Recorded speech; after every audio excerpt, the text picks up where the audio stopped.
Hello વિદ્યાર્થી મિત્રો, આપ સૌ મજામાં હશો। આજે આપણે કાર્ય વિશેની ચર્ચા કરશું। વિદ્યાર્થી મિત્રો, આ જે ટોપિક છે આપણે ગુજરાત બોર્ડમાંથી રિડ્યુસ કરવામાં આવ્યો છે, પરંતુ કાર્યના અભ્યાસ વગર થર્મોડાયનેમિક્સનો અભ્યાસ કરવો એ ખૂબ મુશ્કેલ છે અથવા તો શક્ય નથી। એટલે આપણે કાર્ય વિશેની માહિતી લેશું। આ ઉપરાંત આપણે લાસ્ટ લેક્ચરમાં આંતરિક ઉર્જા વિશેની માહિતી લીધેલી। આપણે વાત થઈ એ મુજબ કે આંતરિક ઉર્જા વિશેની પૂરતી માહિતી આપણને ટેક્સ્ટબુકમાંથી પ્રાપ્ત થતી નથી। તો આ ચેપ્ટરની અંદર ઘણા બધા એવા ટોપિક છે, જેમ કે થર્મોડાયનેમિક્સનો પ્રથમ નિયમ છે, તો તેના વિશેની પણ પૂરતી માહિતી આપણને ટેક્સ્ટબુકમાંથી મળતી નથી। તો મારા દ્વારા જે તમને નોટ્સ મોકલવામાં આવે છે, તો એની તમે નોટબુકની અંદર નોંધ કરી લેજો। જૂની ટેક્સ્ટબુકનો પણ આપણે અહીંયા રેફરન્સ તરીકે, સંદર્ભ તરીકે ઉપયોગ કરશું, કારણ કે અમુક ટોપિક ખૂબ જ સરળ ભાષામાં સરસ રીતે રજૂ કરવામાં આવ્યા છે।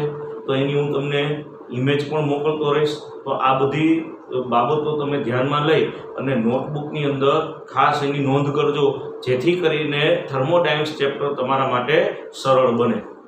આજનો જે લેક્ચર છે એ આપણો થર્મોડાયનેમિક્સનો પાયાની બાબતો કહી શકાય। બહુ મહત્વનો આજે થર્મોડાયનેમિક્સનો આપણે પ્રથમ નિયમનો પણ અભ્યાસ કરશું। આમ જુઓ તો આપણા આ ચેપ્ટરમાં લગભગ 70 થી 80% અભ્યાસ છે એ થર્મોડાયનેમિક્સના પ્રથમ નિયમ વિશેનો છે। એટલે ખરા અર્થમાં ઉષ્માગતિશાસ્ત્રની આજે આપણે શરૂઆત થઈ જશે। અગાઉ આપણે એના જરૂરી એવા પર્યાય વિષયોની ચર્ચા કરી। આજે આપણે પહેલાં કાર્ય શું છે આપણે જોઈ લઈએ। આમ તો આપણે જાણીએ છીએ કે કાર્ય બે પ્રકારના હોય છે, વિદ્યુતીય કાર્ય અને યાંત્રિક કાર્ય। પણ આપણે થર્મોડાયનેમિક્સની દ્રષ્ટિએ વિદ્યુતીય કાર્યનો અભ્યાસ કરવાનો થાય નહીં, એટલે આપણે અહીંયા આગળ યાંત્રિક કાર્યનો અભ્યાસ કરશું। આજે આપણે અહીંયા માહિતી લેશું, એ માહિતી ખરેખર યાંત્રિક કાર્ય વિશેની છે।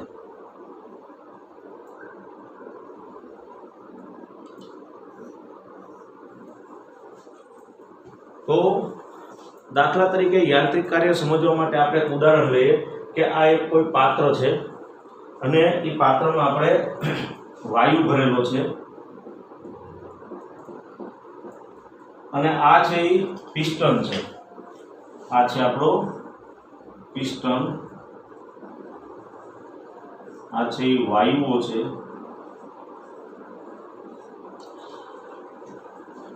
હવે જો અહીં આગળ વાયુઓ વિસ્તરણ પામે, એટલે કે બીજા અર્થમાં આપણે એવું કહી શકીએ કે જો પ્રણાલીનું કદ વધે, એટલે કે આ પિસ્ટન છે એ જો ઉપરની તરફ ખસે,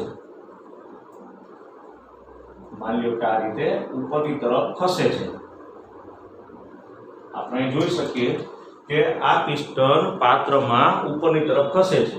એનો મતલબ એવો થયો કે આ વાયુઓ દ્વારા પિસ્ટન પર બળ લગાડવામાં આવ્યું હશે, પરિણામે પિસ્ટન ઉપરની તરફ ખસે છે। તો જ્યારે આવું બને ત્યારે વિદ્યાર્થી મિત્રો આપણે એવું કહેશું કે અહીં આગળ પ્રણાલી દ્વારા કાર્ય થયું। શું કહેશું આપણે એને? પ્રણાલી દ્વારા કાર્ય થયું, કારણ કે અહીં આગળ પ્રણાલીનું કદ વધે છે, અથવા તો એવું કહી શકાય કે પિસ્ટન ઉપરની તરફ ખસે છે। તો પ્રણાલી દ્વારા કાર્ય થયું કહેવાય। જો પ્રણાલીનું કદ વધે, જો પ્રણાલીનું કદ વધે, અથવા તો બીજા અર્થમાં કહીએ તો વાયુઓનું વિસ્તરણ થાય,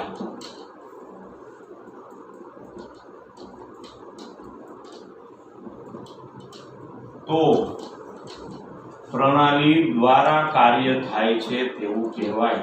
પ્રણાલી દ્વારા કાર્ય થયું તેમ કહેવાય।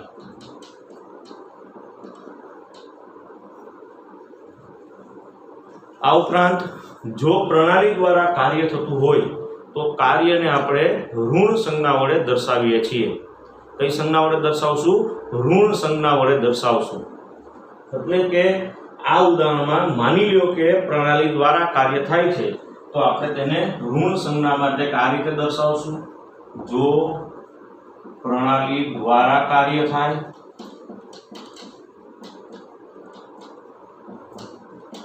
તો તેને ઋણ સંજ્ઞા એટલે કે -w વડે દર્શાવાય છે। માઇનસ સંજ્ઞા વડે દર્શાવાય છે.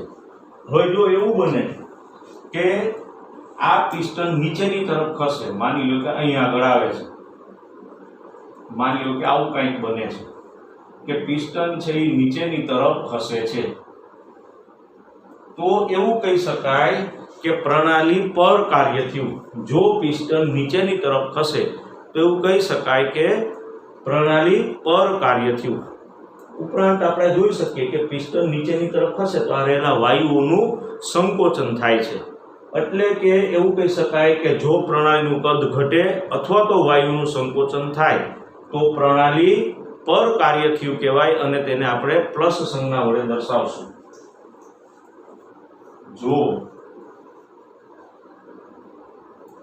પ્રણાલીનું કદ ઘટે અથવા તો વાયુઓનું સંકોચન થાય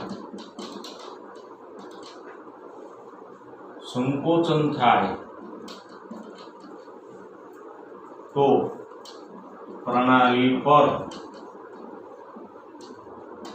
કાર્ય થયું કહેવાય. તો પ્રણાલી પર કાર્ય થયું કહેવાય. અને જો પ્રણાલી પર કાર્ય થાય તો આપણે આ W અથવા તો કાર્યની જે સંજ્ઞા છે તેને આપણે પ્લસ વડે દર્શાવશું.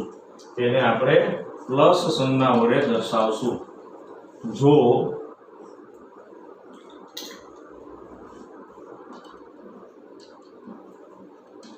પ્રણાલી પર કાર્ય થાય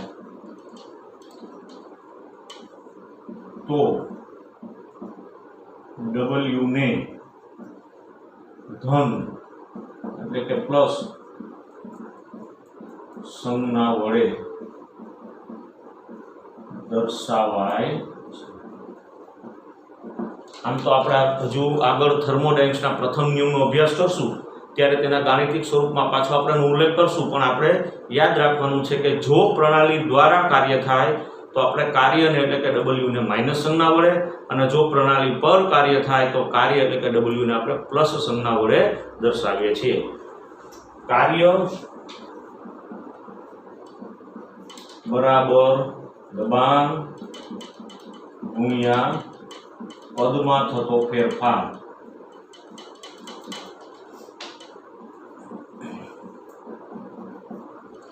કાર્ય એટલે શું થશે મિત્રો? તો કાર્ય એટલે દબાણ અને એને ગુણ્યા કદમાં થતો ફેરફાર. એટલે કે જો આપણે સંજ્ઞા વડે દર્શાવીએ તો W બરાબર દબાણ એટલે P અને કદમાં થતો ફેરફાર એટલે ડેલ્ટા V. બરોબર. જો પ્રણાલી દ્વારા કાર્ય થાય તો આપણે W ને માઇનસ સંજ્ઞા વડે દર્શાવશું. જો પ્રણાલી દ્વારા કાર્ય થાય તો W બરાબર માઇનસ P ડેલ્ટા V લખવામાં આવે. જો પ્રણાલી દ્વારા કાર્ય થાય તો આપણે કાર્યને ઋણ સંજ્ઞા વડે દર્શાવીએ છીએ. એટલે કે કાર્ય W બરાબર માઇનસ P ડેલ્ટા V થશે. અને જો પ્રણાલી પર કાર્ય થાય તો આપણે W બરાબર P ડેલ્ટા V લખીશું. તો અહીં આગળ આપણે જોઈ શકીએ કે કાર્ય W નું સૂત્ર આપણે જ્યારે પણ દાખલાની ગણતરી કરશું ત્યારે W બરાબર P ડેલ્ટા V, પણ આપણે આખા ચેપ્ટરની અંદર કાં તો પ્રણાલી દ્વારા અથવા તો પ્રણાલી પર કાર્ય સ્વીકારીને ચાલવું પડે. તો આપણને અહીં આગળ ટેક્સ્ટ બુકમાં પ્રણાલી દ્વારા કાર્ય થાય છે તેવું સ્વીકારી અને આપણે બધા સૂત્રોની માહિતી લીધેલી છે. એટલે આપણે હંમેશા W ને કોઈ પણ સૂત્ર જ્યારે મેળવશું ત્યારે માઇનસ P ડેલ્ટા V વડે દર્શાવશું. એટલે કે પ્રણાલી દ્વારા કાર્ય થાય છે એવું સ્વીકારી અને આપણે કાર્યને માઇનસ અથવા તો ઋણ સંજ્ઞા વડે દર્શાવશું. તો અહીંયા આગળ આપણે કાર્ય વિશેની માહિતી લીધી. આપણે ખાલી એટલું જ યાદ રાખવાનું છે કે જો પ્રણાલી દ્વારા કાર્ય થાય તો પ્રણાલીનું અથવા તો વાયુનું વિસ્તરણ થાય છે, અને પ્રણાલી દ્વારા કાર્ય થાય તો W ને માઇનસ સંજ્ઞા વડે દર્શાવાય. જો પ્રણાલી પર કાર્ય થાય તો વાયુઓનું અથવા પ્રણાલીનું સંકોચન થાય છે, અને પરિણામે પ્રણાલી પર કાર્ય થતું હોવાથી આપણે એને ધન સંજ્ઞા વડે દર્શાવ્યું છે, એટલે કે પ્લસ W વડે દર્શાવવામાં આવે. અને કાર્યનું સૂત્ર છે W બરાબર P ડેલ્ટા V, પણ પ્રણાલી દ્વારા કાર્ય થતું હોય તો આપણે કાર્યને દર્શાવશું માઇનસ પી ડેલ્ટા વી વડે. તો અહીં આગળ આપણે કાર્યની માહિતી લીધી જે તમને ટેક્સ્ટ બુકમાં આપેલી છે, પણ રિડ્યુસ કરેલું છે એટલે જરૂરી માહિતી છે મેં અહીં આગળ દર્શાવી દીધી. ત્યારબાદ આપણે જોઈએ તો હવે આવશે ઉષ્માગતિશાસ્ત્રનો પ્રથમ નિયમ, ફર્સ્ટ લો ઓફ થર્મોડાયનેમિક્સ. અહીંથી બહુ અગત્યનો અભ્યાસ શરૂ થાય છે. આમ તો ઉષ્માગતિશાસ્ત્રના પ્રથમ નિયમથી આપ સૌ પરિચિત છો, કારણ કે ઉષ્માગતિશાસ્ત્રનો પ્રથમ નિયમ એ જ ઉર્જા સંરક્ષણનો નિયમ છે. તો આપણે જાણીએ છીએ ઉર્જા સંરક્ષણનો નિયમ શું છે, તો કે વિશ્વમાં રહેલા કુલ ઉર્જાનો જથ્થો અચળ છે. વિશ્વમાં રહેલી ઉર્જાનો જથ્થો અચળ છે. ઉર્જાનું સર્જન પણ શક્ય નથી, નવી ઉર્જાનું ઉત્પન્ન કરી શકાય, ઉર્જાનો વિનાશ પણ શક્ય નથી, પરંતુ ઉર્જાનું એક સ્વરૂપમાંથી બીજા સ્વરૂપમાં રૂપાંતર કરી શકાય છે. આને આપણે ઉર્જા સંરક્ષણના નિયમ તરીકે ઓળખીએ છીએ.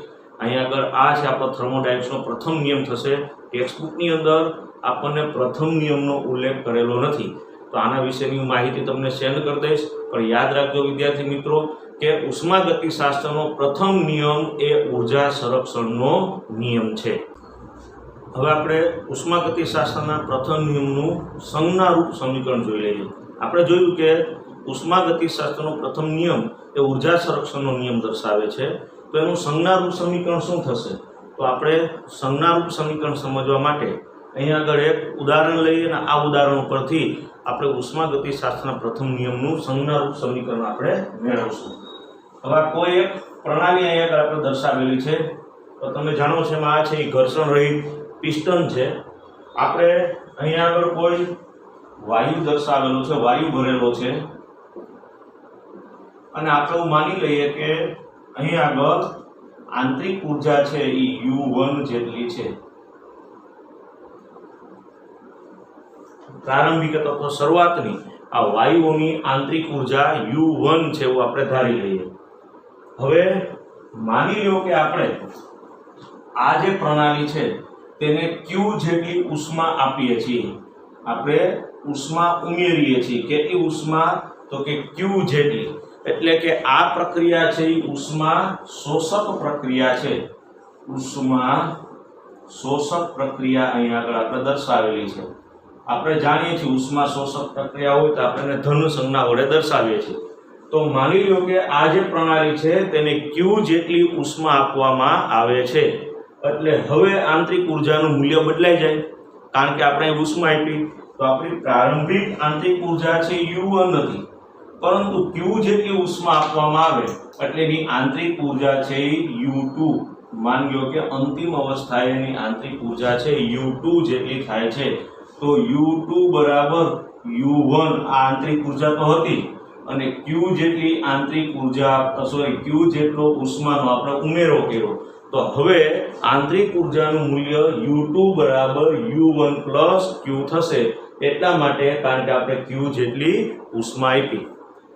પણ આપણે જાણીએ છીએ કે ઉષ્મા ઉમેરીએ કે ઉષ્મા દૂર કરીએ ત્યારે કાં તો પ્રણાલી પર અથવા તો પ્રણાલી દ્વારા કાર્ય થશે. આ તો નિશ્ચિત છે. તો અહીં આગળ આપણે ઉષ્મા ઉમેરેલી છે અને માની લ્યો કે અહીંયા પ્રણાલી પર કાર્ય થાય છે. આપણે હમણાં જોયું તેમ કાર્યને W સંજ્ઞા વડે દર્શાવવામાં આવે છે. પ્રણાલી પર કાર્ય થાય તો આપણે એને પ્લસ સંજ્ઞા વડે દર્શાવીએ છીએ. તો ઉષ્માના ફેરફારને કારણે કાર્ય થાય તો સ્વાભાવિક છે. તો આપણે માની લઈએ કે પ્રણાલી પર કાર્ય થાય છે. તો હવે આંતરિક ઉર્જાનું મૂલ્ય શું થશે? તો કે હવે આંતરિક ઉર્જાનું મૂલ્ય U2 બરાબર U1 પ્લસ Q. એટલે તો આંતરિક ઉર્જા તેને W જેટલું કાર્યનો ઉમેરો થયો. તો અહીં આગળ આપણે દર્શાવી શકીએ કે U2 બરાબર U1 plus Q plus W. એટલા માટે કે જે અંતિમ અવસ્થાએ આંતરિક ઉર્જાનો ફેરફાર છે એ પ્રારંભિક આંતરિક ઉર્જા ઉપરાંત આપણે Q જેટલી ઉષ્મા ઉમેરી અને પરિણામે પ્રણાલી પર W જેટલું કાર્ય થાય. હવે આ U1 ને આપણે પેલી તરફ લઈ જઈએ તો અહીં આગળ થશે U2 માઇનસ U1 બરાબર Q plus W. U2 minus U1 એટલે આંતરિક ઉર્જાનો ફેરફાર થાય. અંતિમ અવસ્થા માઇનસ પ્રારંભિક અવસ્થા. આપણે જાણીએ છીએ કે આંતરિક ઉર્જા તે અવસ્થા વિધેય છે, એટલે હંમેશા અંતિમ અવસ્થામાંથી પ્રારંભિક અવસ્થા બાદ કરવામાં આવે. તો અહીં આગળ થશે તેથી ડેલ્ટા યુ બરાબર ક્યુ પ્લસ ડબલ્યુ. વિદ્યાર્થી મિત્રો, આ જે છે તે ઉષ્માગતિશાસ્ત્રના પ્રથમ નિયમનું સંજ્ઞારૂપ સમીકરણ છે. આના ઉપરથી જ આગળ આપણે સૂત્રો મેળવશું અને દાખલાઓની ગણતરી પણ કરીશું. તો આ જે છે ઉપરોક્ત સમીકરણ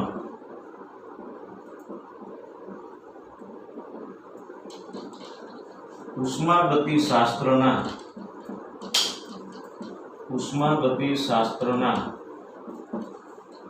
પ્રથમ નિયમનું